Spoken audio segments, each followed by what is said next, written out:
Hi, everyone. I'm McKenna Jordan. I'm the owner of Murder by the Book in Houston, Texas. And I am excited to be joined this afternoon by two Christinas. So bear with us. We're going to use some code and get through this with little confusion. I'll get them introduced shortly, but I do want to mention, as I always do, a few things before the event starts. And those of you join us, get your notifications, etc. So the store is open. We have been open since October. We get asked daily if we're open. So yes, we are. We do ask that you wear masks, and we have a limit of 6 customers in store at a time. As long as everyone's spaced out, it's a very safe space, and we would love to see you. Also, we have our Murder by the Box subscription boxes, which are pretty cool. People seem to love them. We have 3 types. We have Cozy Corner, Crime Fiction Legends, and Best of Month. It's a surprise package delivered to your door every month. So you can find more information about that on our website, murderbooks.com, or at murderbythebox.com. We also have started doing some pre-order personalization campaigns. So we're going to have personalized books from Riley Sager, Megan Abbott.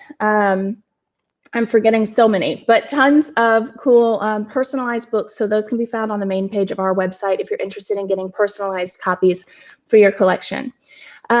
So I'm going to get our authors introduced now, since that's the reason we're all here. I'm going to start with Christina Sweeney-Baird. Hi, Christina. Hi. You will now be known as Christina SB for the rest of the conversation. Entirely understandable given the 2 Christinas. Yes, congratulations on The End of Men, just out this week. I can't wait to hear all about it. I'm going to go ahead and do your official bio. Christina Sweeney-Baird was born in 1993 and grew up in London and Glasgow. She studied law at the University of Cambridge and graduated with a first in 2015. She works as a corporate litigation lawyer in London. And as I said, she's here today to talk about The End of Men. We are also joined by Christina Dalcher. Here she is, to be known as Christina D from this point on. And she is the author of Vox and a forthcoming novel, Finlandia, I think that's coming out in the US this October. Christina Dalcher earned her doctorate in theoretical linguistics from Georgetown University. She specializes in the phonetics of sound change in Italian and British dialects and has taught at several universities. Her short stories and flash fiction appear in more than 100 journals worldwide. Recognition includes the Bath Flash Award shortlist, nominations for the Pushcart Prize, and multiple other awards. She lives in Norfolk, Virginia with her husband. Thank you so much for being here today. Thanks for having me.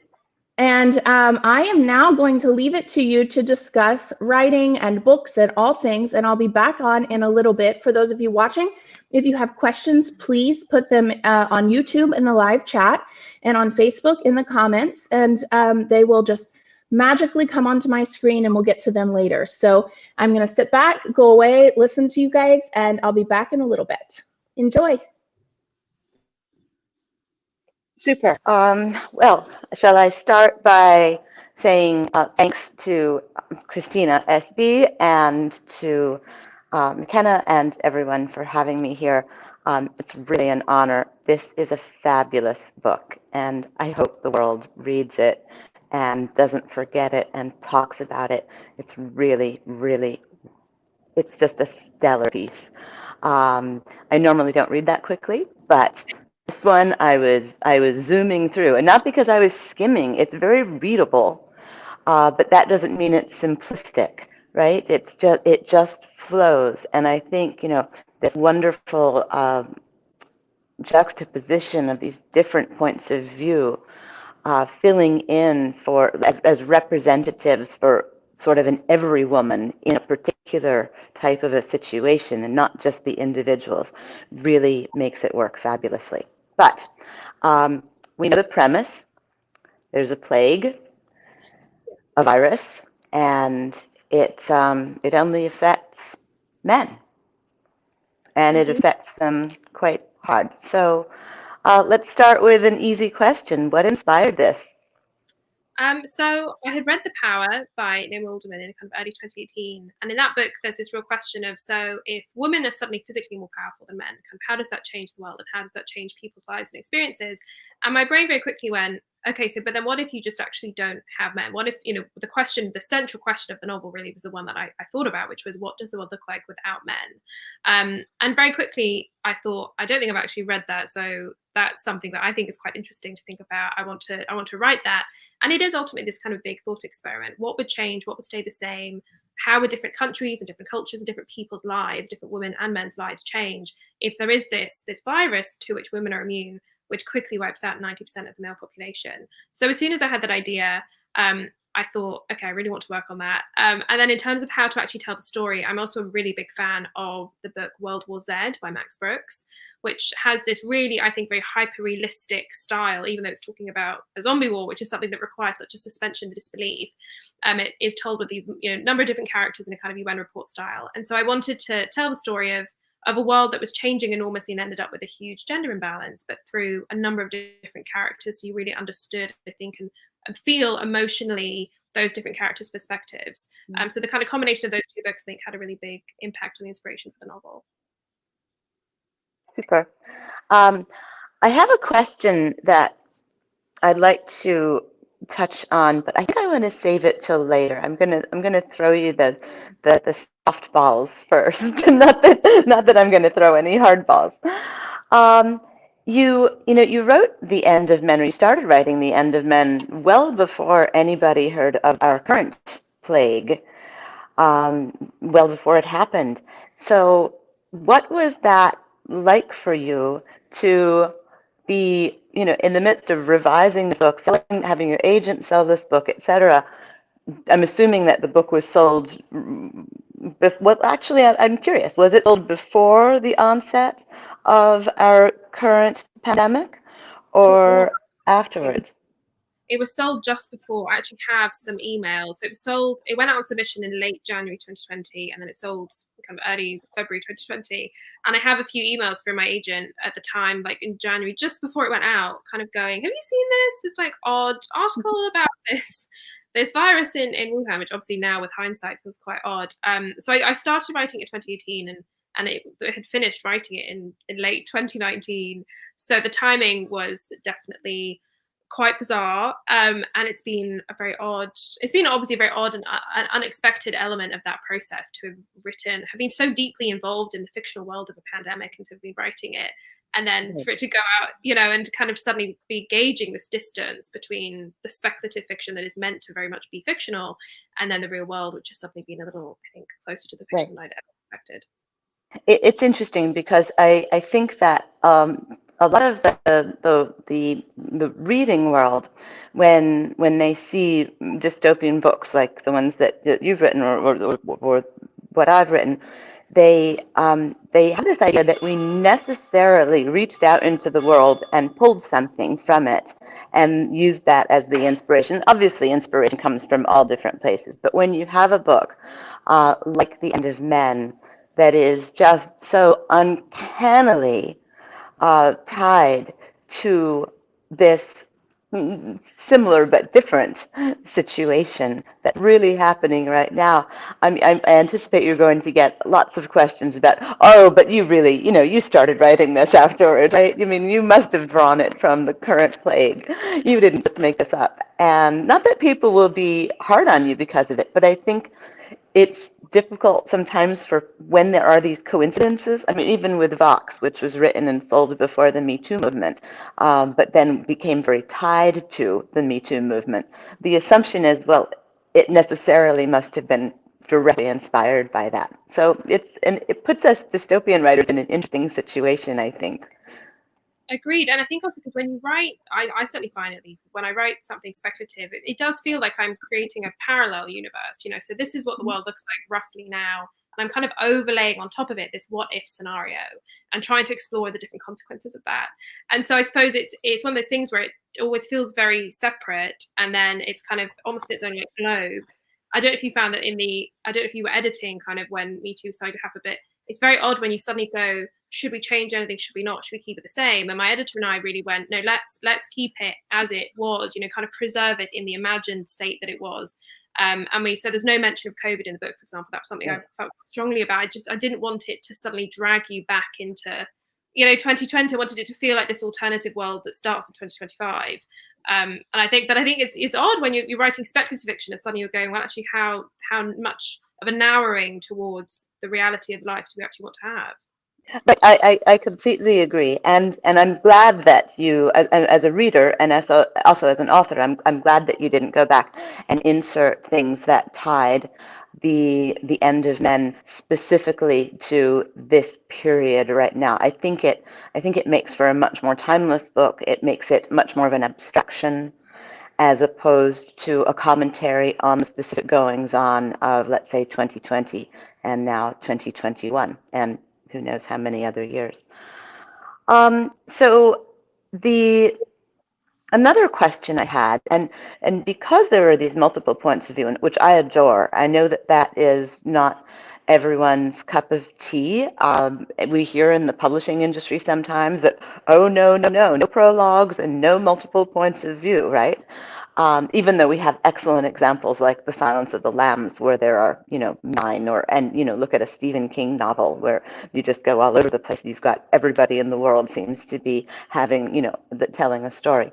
So was this, I read a little bit about, that you had more points of view in the draft, and there's one character that you didn't have in the draft. So can you talk a little bit about your feeling about multiple points of view, the difficulties in writing those, of keeping track, keep getting in the headspace of so many different people, mostly women, but occasionally there were some male POVs. I'd love to hear about that from you.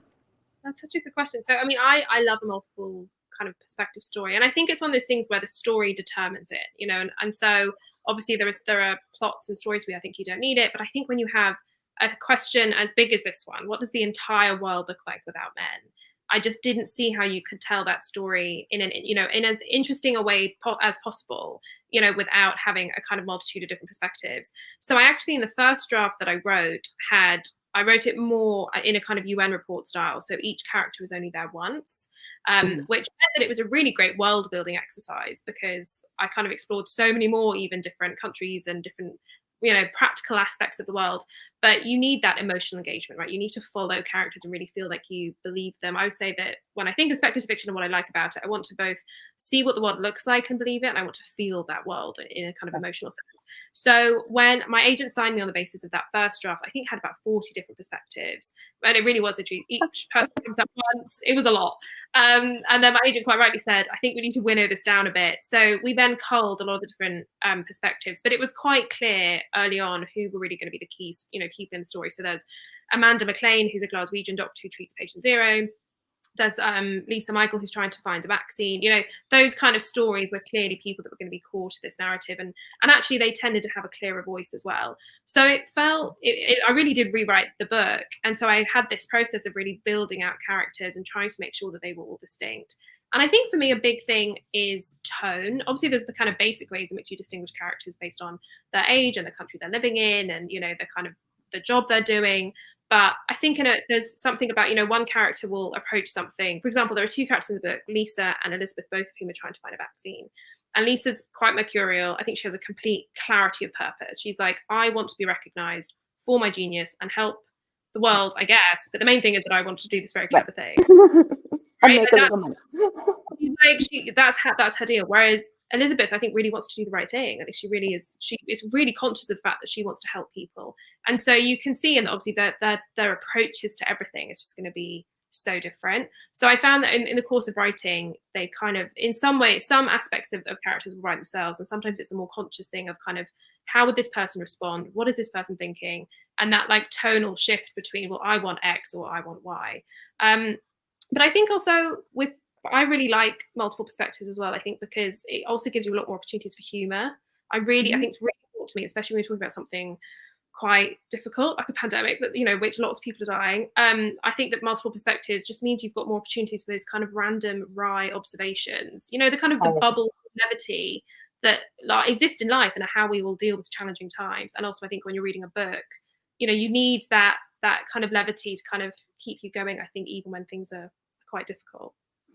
I agree. And it also helps, having written in first person present and with a single point of view, I think that can be very constricting, because the reader can only see and hear and feel what that one character is doing. I mean, if that one character is not there, is not you, and of course you're dealing with people who are, this is global, of course, right? So it would be actually impossible for Catherine or Amanda or any one character to be able to narrate all of these different goings on without resorting to,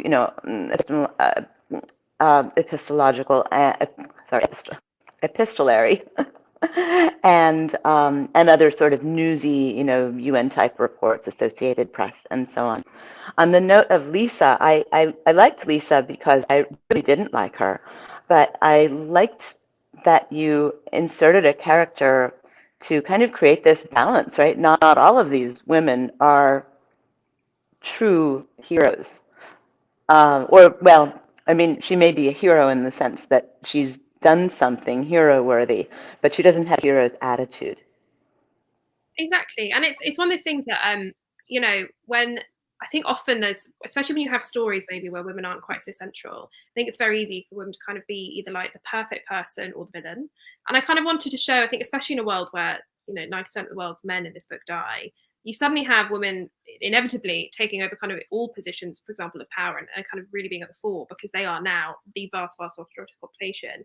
And I really wanted to show that there are, as the saying goes, we contain multitudes. There would be women, for example, in charge who would be mercurial and difficult and determined and maybe not, frankly, particularly compassionate towards the world. And there would be women who were enormously compassionate towards the world. There'd be women who were competent, women that weren't. There would just be this kind of enormous variety. And I suppose I wanted to show that, when you actually have suddenly this dearth of men in all the kind of various positions they've had and being replaced by women very quickly, I think hopefully you kind of, it's a way of showing rather than telling that aspect of society that, women have precisely as much variety generally as men do. Right. I completely get that. And this brings me to that other question that I was going to leave till later, but I think you've segued into it really well. So don't think of it as a challenge. Let's think of it as more of a thought piece. And I'm asking this, here I am hedging, I'm asking this because whenever I write about total economic collapse or some kind of almost doomsday scenario, my wonderful husband keeps mentioning to me over and over again, and remember, New York would starve within 2 weeks. So let's talk about infrastructure. And recently, I think everybody here is probably familiar with the story of that container ship that was stuck in the Suez Canal for days. And of course, what a nightmare. But we were hearing about the effects that was having on supply chains and on infrastructure. So one thing that I wanted to ask you was, suppose we do have this plague where we've got 90% of the men who are gone in 60 seconds, pretty much.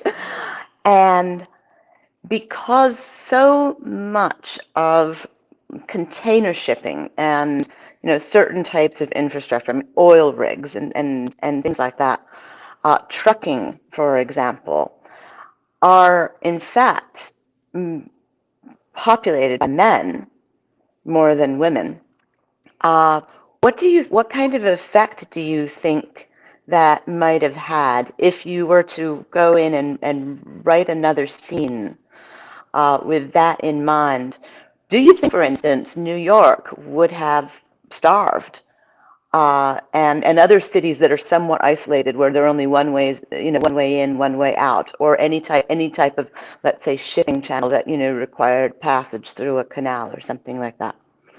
That's a really good question. And I suppose there's two aspects to it. And it's one of those things where there's kind of small hints of this throughout the book as opposed to kind of one big chapter, like trucking. But I think because it would take several months for kind of so much of the population to die. It's not like 90% of the population die kind of in a minute. Right. That I think allows for a little bit of room, not necessarily for even, for things to be okay, but for example, for men to kind of train up other women. So for example, I think different countries would have different ways of dealing with the food issue. So there's food rationing is one of the things that I talk about in the kind of imaginary as a response. I think that would be pretty likely that you go, okay, we need to have some kind of nationalized system here so that everybody is getting fed. And there are mentions in the book as well of certain countries having food shortages that just kind of don't go very well. I think also the fact that there are still 10% of men left, obviously that would be a random kind of cross section across society. So you would have a massive shortage, but probably just enough to maybe kind of tide you over while you, for example, have the army brought in. There's one character whose husband is in the army, and she says, abandon it. You come to me, come back to me, help me, be here with me, stay safe. And he goes, I'm really sorry, but I cannot do that. This is my job. This is what I do. This is what I signed up for. So I think it would be a combination of a bit of time, allowing you to kind of not quite ease in, but to kind of give governments at least time to kind of assess, okay, assuming we are going to lose 90% of the population, what are we going to do next? Some men being immune. And also, I do have an enormous amount of faith, frankly, in the resilience and ingenuity of women to figure stuff out. And so I do think that things like food rationing and also things like, I think you would inevitably have working drafts. You would no longer be in a world, if you lost, 45% of the population, you could not say, everyone gets to do the job they want. And if there are empty trucking jobs and empty farming jobs, that's it. You would go, right, there has to be some kind of system here to make sure that things are working. So I think in the book, there's a sense of there being a very, very, very shaky time for kind of, depending on the country, several months or several years. But then I think ultimately, you would need to have, it would not be an option to have people doing a job that they wanted to do that wasn't necessarily as valuable to society, in air quotes, when there were jobs that were completely essential going unfilled. Absolutely. And I think you handled all of those hints very well. The one thing that that was on my mind was in the very beginning, before people were able to train up, and especially thinking of the problems with the Suez Canal disaster. Might we have gotten to a point of no return in those first few essential, weeks, or in that first month? I don't know. It was just something that was on my mind. I look forward to not finding out. I very much. So do I. It can stay in the novel, and I look forward to us having globalized shipping and plenty of trucking going on in real life. Quite possibly, but I like to believe that we'd manage. Well, of course, and if everything were destroyed, then there wouldn't be a book, because it would be, chapter 2, everybody starved, the end. So no, this was not meant to be a criticism at all. It was just something that was on my mind about supply chain and infrastructure. So as an author, I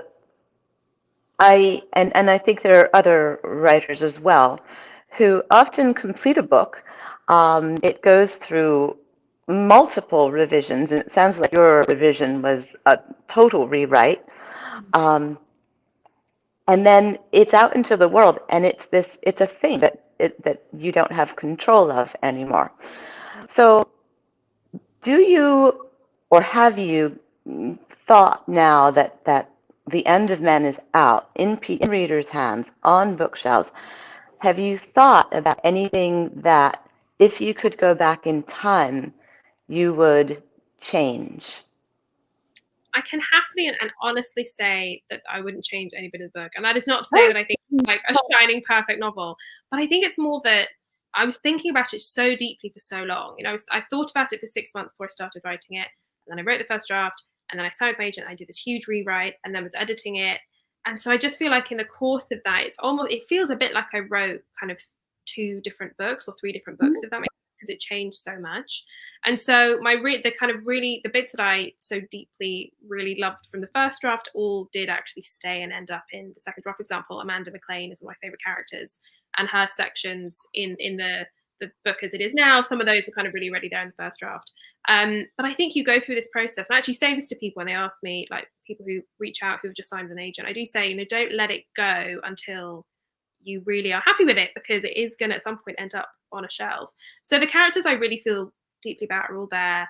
And I think that there reaches a point where your brain has kind of read it so many times, and you've gone through it so many times, and you think, right, if there's anything to cut, this is the time now, or if there's something to add in, it's now or never. My brain kind of did that. No, I've read this 8,000 times.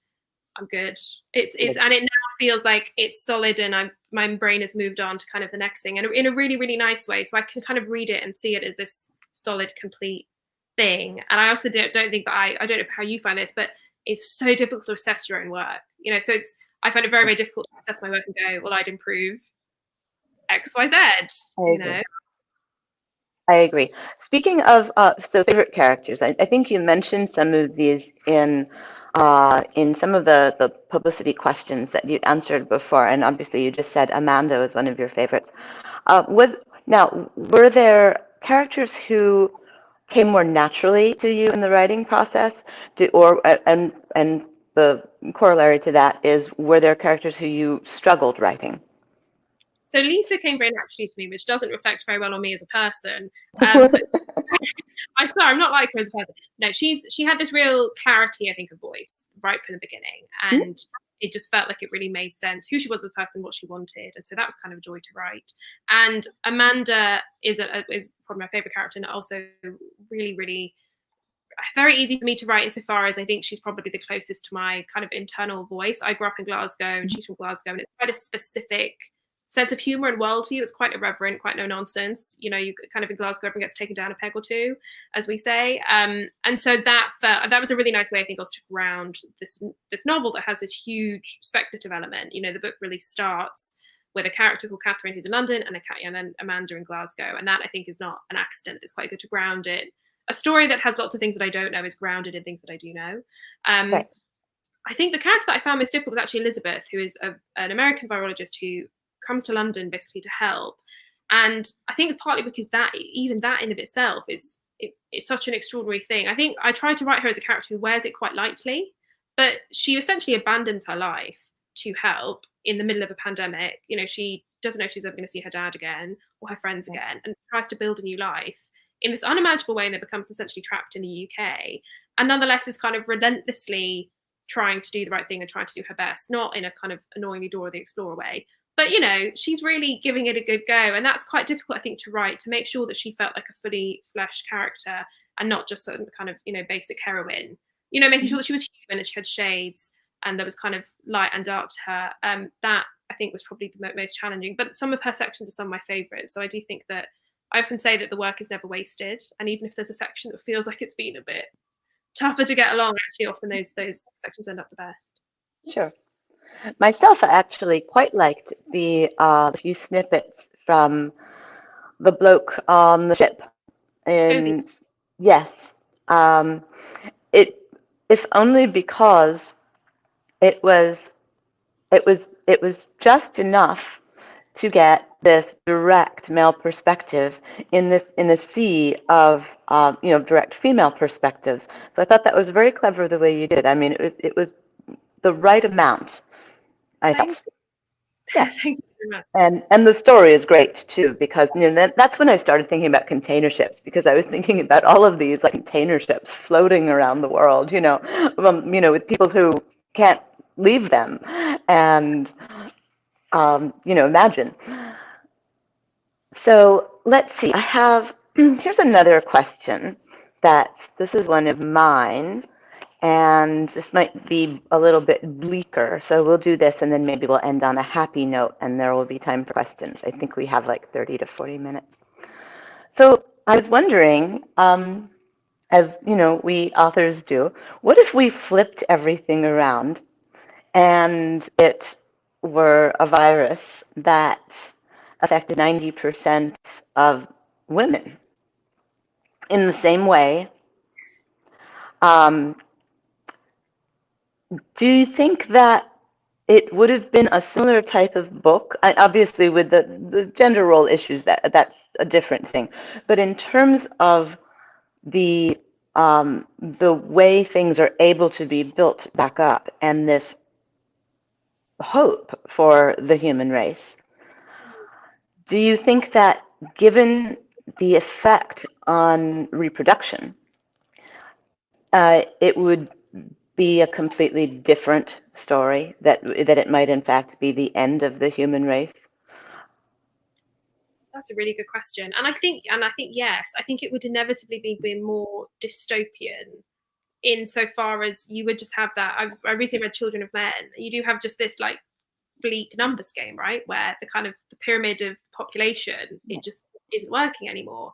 And it is one of those things, in the book, even though obviously it's difficult and not everyone who would want to have a child would necessarily be able to have one because of numbers, nonetheless, women can carry children in a way that men struggle to. So I do think I think you're right to say that it would be a very different book. I think it would be harder to weave hope maybe into it in the same way.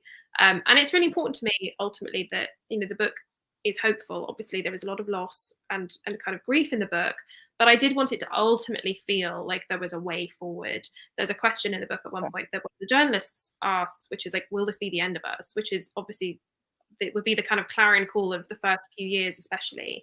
I think maybe it would be if you suddenly had 90% of women disappear. And I also wonder how the different, I don't know what different male perspectives you would have in the book. And it would there'd be a difference, I suppose, in that, like, if I always use the hospital as an example, so like 90% of orthopedic surgeons are men, whereas I say about like 90% of nurses are women. So, even that kind of thing within a hospital, you'd have different dynamics of what would change.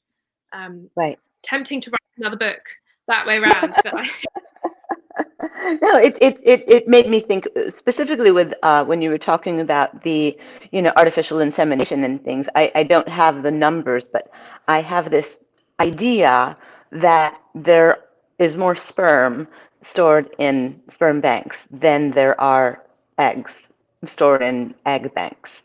And I could be completely wrong about this, but if that were the case, then it would obviously create this very hard limit on how many of the few remaining women could actually conceive. Yeah, it would be, again, I look forward to not finding out. I don't. No, so do I. Let's but I have a dark mind, so I like to ask dark questions. I wonder if we should turn this over, unless you've got anything else to say, other than the fact that I loved the book. I wish I'd written it, and I didn't, which is a bummer, but you did, and that's a great thing. And if you wanted to talk about your research or anything else, or if we want to start taking some questions from the audience.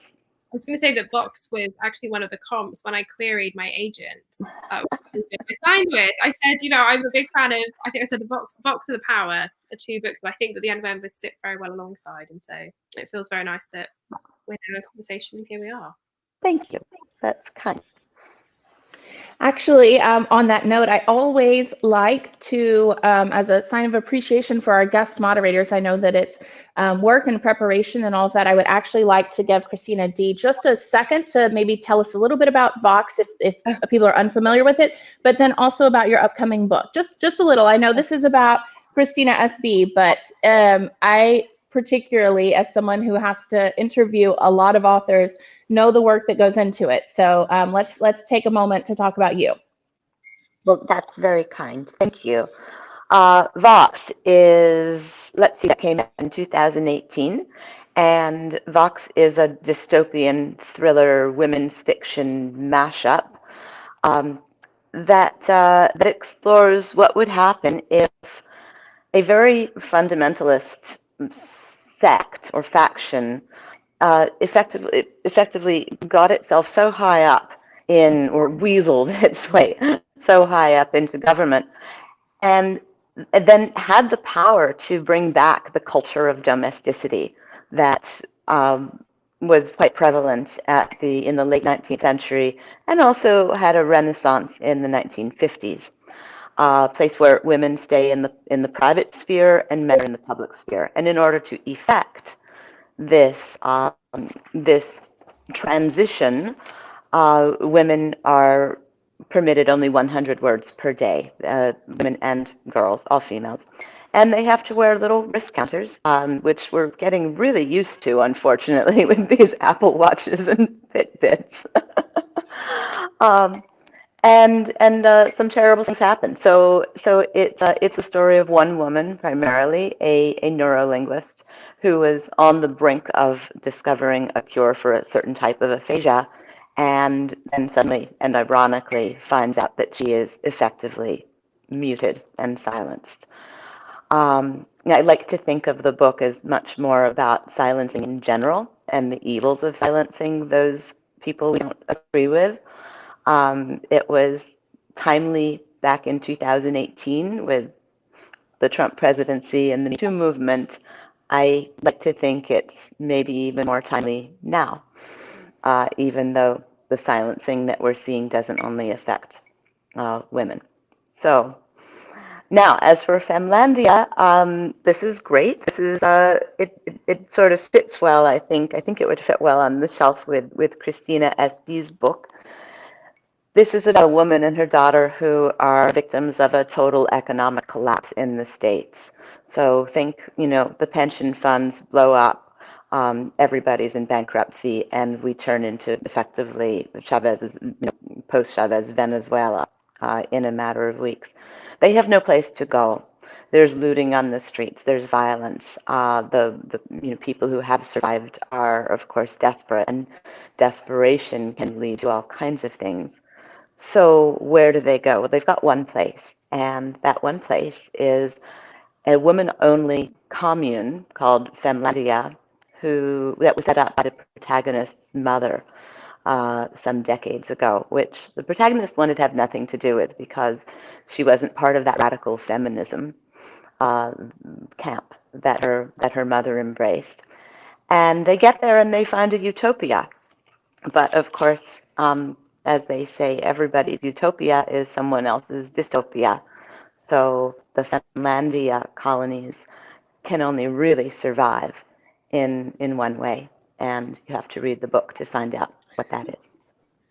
All right. Well, I should have mentioned earlier. Those of you who are familiar with our events know that we always drop a link to the author's current books as well as any pre-orders. So for more information about that or to order, it's in the comments both here on Facebook and YouTube. And of course, Christina Espy's book is there as well. We do have a couple questions. So we have one from Alora, and she was wondering, Christina Espy, what's next? Are you working on a new book? I am. So I've finished 2 drafts of my next book, and I'm about to start on draft 3. So I'm kind of really keeping going with that whole need to rewrite to get to the book it's meant to be zone that I started then of men. And it looks at kind of more fertility and the environment, and I suppose kind of what it really means to have the kind of concepts of womanhood and motherhood. So I would describe it as kind of Children of Men meets The Last Day with shades of Red Clocks is kind of how I would describe it relatively vaguely at the moment. Excellent. And we just heard, actually, Christina D, are you working on something currently, since I assume that one's turned in the pipeline for October? Yes, the Finlandia is definitely turned in. I have been working on a book, and it explores capital punishment and prosecutorial immunity and prosecutorial discretion. And Christina SB would probably be, even though you're in the UK and we don't have the death penalty over there. It's still alive and well in the States, and no pun intended. And of course, the question whenever I watch a movie that involves the imprisonment of someone who later turns out to either be innocent or guilty of a much lesser crime. Papillon comes to mind, Stephen King's The Green Mile, and Clint Eastwood, Escape from Alcatraz, things like that. The Shawshank Redemption, of course.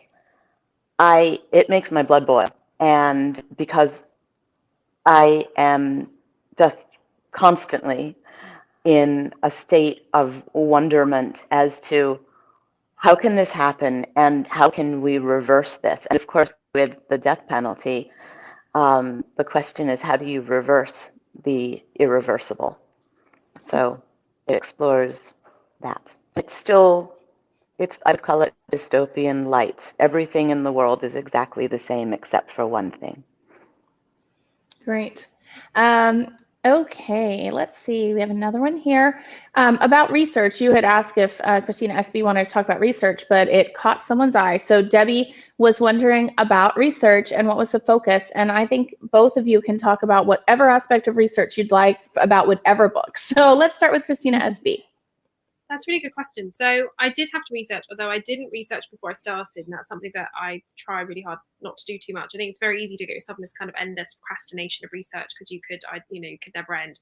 So I got started, and then I just researched things as I went along. I obviously had to research pandemics a lot. I read a lot more kind of virology journals than I, as someone who went to law school, ever intended to. And I had to read, there was kind of small things that would come up. You know, if you have, for example, the population of Shanghai, and suddenly you go, well, okay, so how many people are going to die? Okay, what's the population? How many of them are men? Those kind of small details would come up. But also one thing I found as I was going through was that often we actually don't, in terms of the research that's done in various kind of disciplines, we often don't disaggregate data based on sex, which is a real problem. There's a book I highly recommend on this called Invisible Women by Caroline Criado Perez. And she really explores this issue that she calls the data gap. So one thing is I found that a lot of things I would have hoped to maybe research about how men and women, for example, are treated differently in hospitals or how drugs affect us differently, those kind of issues, actually, there just wasn't research on it. So I had to imagine it, but then also kind of add into the book, I suppose, that in a world in which 90% of the population was now female, that maybe there'd be a different focus on certain aspects of things like medical research. So that a big focus for me was trying to find research that actually did show the differences sometimes between men and women, and often that wasn't actually there. That's fascinating. How about you, Christina D? Let's see, it really depends on the book I'm writing. So for Vox, I needed less research on the linguistic aspects and needed to do less research and more research on, say, how chimpanzees are handled in labs, even though it's sort of a minor part of the book. For Masterclass Q in the UK, I'd already done quite a bit of research into the eugenics movement, both in the US and the UK. And I'd read a wonderful book by the Pulitzer Prize winning journalist Michael D'Antonio called The State Boys Rebellion, which I highly recommend. It's about looking back at what happened to these young male children, but having interviewed them as adults much later on. And it really shone quite a bit of light on the state school system and this sort of compulsory, well, I would say incarceration of children in the 1950s when the eugenics movement was still alive and well. So I think Christina SB had to do much more research. In fact, I was reading through those virology chapters, and I didn't remember that you actually were an attorney. So I thought, oh, she's got to be a doctor. She's got to be a doctor. I mean, this is just flowing so well. Even the hospital scenes, and then I reread your bio, and I'm like, no, oh man, she's good. I like to say that I've gone to 16 seasons of Grey's Anatomy Medical School, which is not quite a medical education, but maybe it helped. I don't know. It's funny. I have a question because both of you are obviously professionals in addition, not with writing, in addition to, I'm sorry, my dog has just jumped up, so I'm going to put her back down. That's the floating poof that was coming. I'm going to set her back down. So how do you balance, like, when do you find time to write? And let's change things up. Christina D, why don't you start this time? Oh, I retired from academia years ago. Okay, all right. Yeah, so I just, yeah. I retired when we came back to the States finally in 2012. And after being abroad in so many different places that my academic career just was not flowing, I would have had to start over from scratch. So I spent a few years floundering around, gardening, cooking, and doing cross stitch. And then I decided that that's enough of that. Now I'll write books. And there we are. I love cross stitch. I was doing cross stitch last night. I do it before bed. So it's great and relaxing. It has been especially relaxing during this past year when I can just focus on little X's and nothing else. How about you, Christina SB? So it's one of those things where sometimes I kind of say with great difficulty, and then sometimes it doesn't feel too bad at all. I think it's partly that I'm very much a night owl. I write at night or on the weekends, and I really don't think that even if I didn't have a full-time job, I don't think I would sit and write from 9 till 1 or 4 or 6. I think I would kind of potter around my house, not doing much, feeling very bad about it, and then start writing probably at 10 p.m. anyway. So in that sense, it kind of makes sense for me to kind of keep working. And I really enjoy my job. I work as a lawyer, and my job has a lot of problem solving in it. And that's something that I really find that like the combination of that intellectual work is very helpful, especially for writing speculative fiction. And I really enjoy kind of engaging with people every day. I work with really clever, funny people. And so I definitely find that to me only kind of ever helps the writing. And it is just a practical thing of the time. But I think that there's two things I do. One thing is I track everything a lot. So I use writing trackers. I use writing like 30-minute or hour-long work sprints. Especially when I'm editing, I think that's very helpful because you can sometimes feel a bit like you're going backwards. So word count is always the best indicator of how much better things are getting. But if you kind of go, no, I sat down and I worked for 2 hours on that last night, and the word count hasn't changed, but it has got better, that's helpful. But then I do also, when I'm kind of more free drafting, I have a daily kind of word count tracker where I tick off a day if I've written 1,000 words. So I think by breaking it down, it's then easier to really think of it less as like this mountain that you have to climb with a novel and see it as day-to-day work, and that's then easier to fit around your job. But I mean, ultimately, I have 2 jobs, law and writing, that I both really enjoy, and they kind of engage different bits of my brain, and so that's really where the balance comes in. So you mentioned this. I don't. If there are more questions from the audience watching, I know you're out there. You can pop them in here. Otherwise, I'm just going to keep asking things that I'm interested in. So you just mentioned all the clever people you work with. Has anyone superimposed themselves as a character onto your book? Like, does anyone think that they're that character? Well, it only came out yesterday, so if anyone has managed to read it, I'm impressed. I'd be like, well, you've done a good one there. Honestly, I think no, and I mean, because none of my family members, for example, is that me?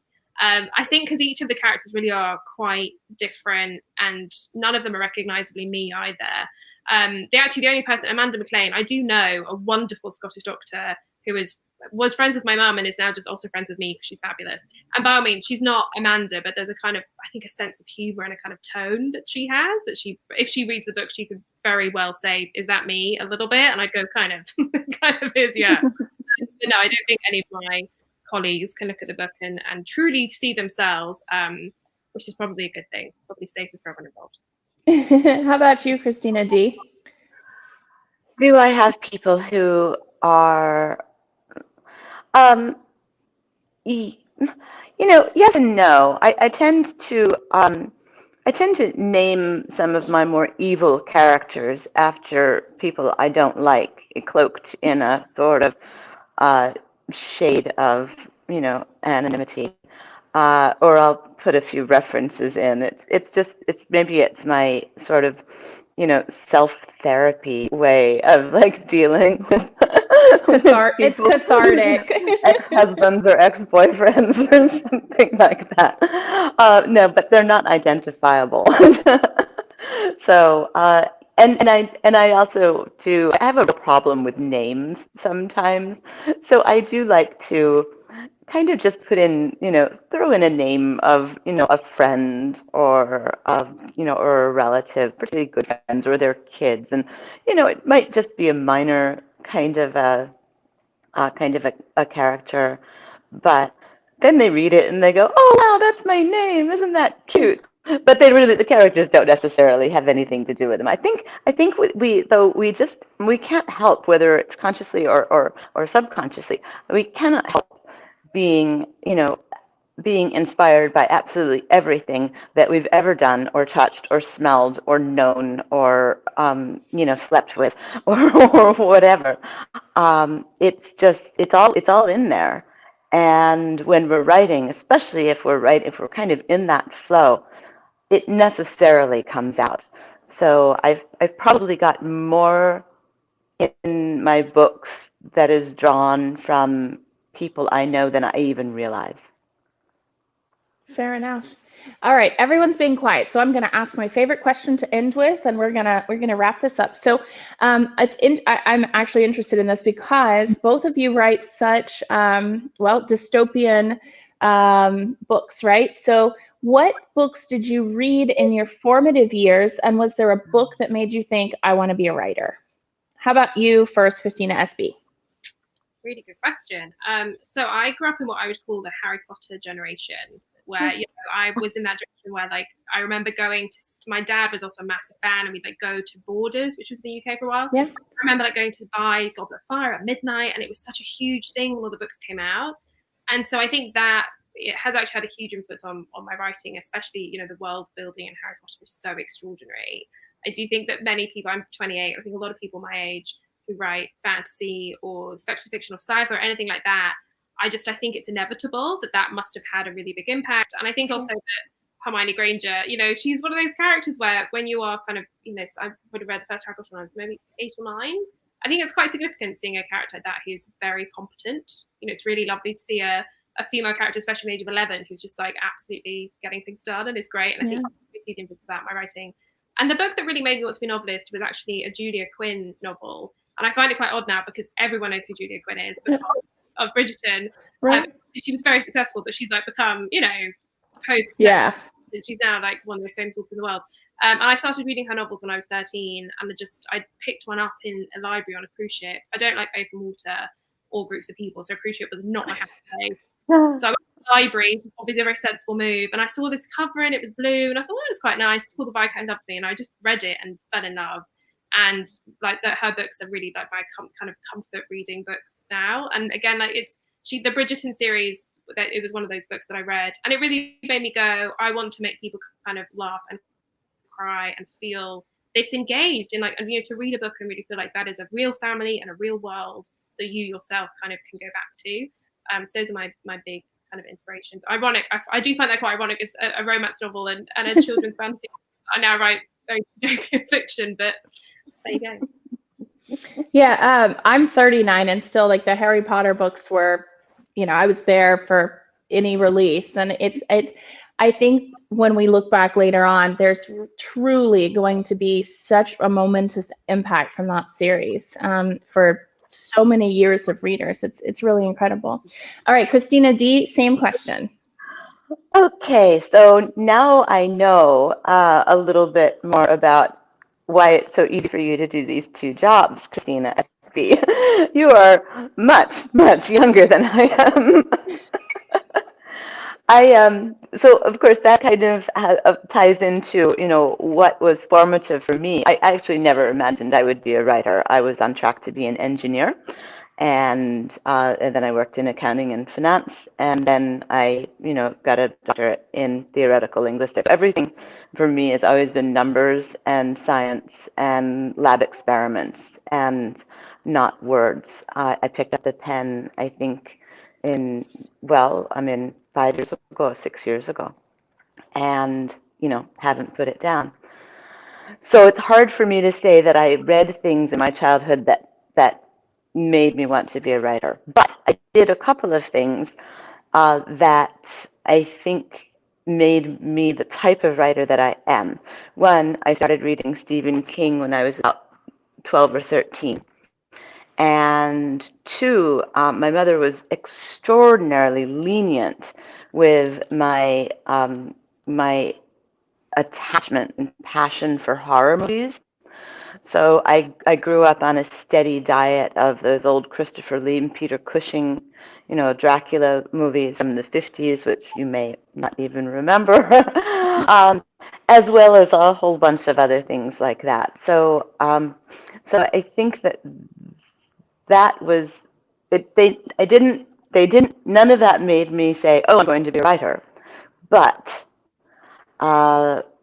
they definitely were an ingredient in, what I ended up writing. As for later on, I think if I had to pick, one author who I just truly love and who I wish I could write like, there's so many of them, but Mark Halperin is one of my favorites. I first read one of his short stories in about 2000, no, when I was about 14 years old, I think, in a high school English class, and I've always loved the short story form. So between Halperin and King's short stories and Shirley Jackson and all those wonderful little Alfred Hitchcock sort of anthologies from, with Roald Dahl, not his children's stories, but his very dark, macabre adult stories.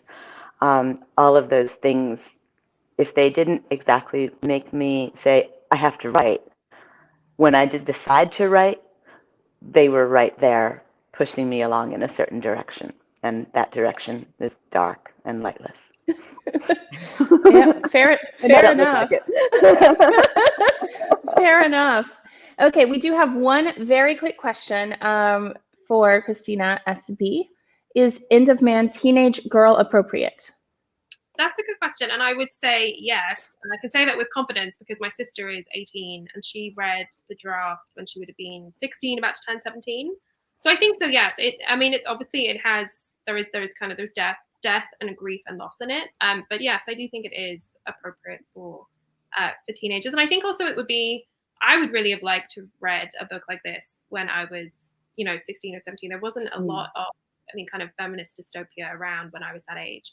And I think I would have found it really interesting to be able to maybe contextualize, the kind of the oddities of being a teenage girl and the way that you're trying to navigate gender in the world, right. And how, especially if you go to like a mixed school, as most of us do, it's kind of, there's a lot that's going on. And I think it would have been really interesting to be able to explore different worlds and kind of different gender dynamics through speculative fiction.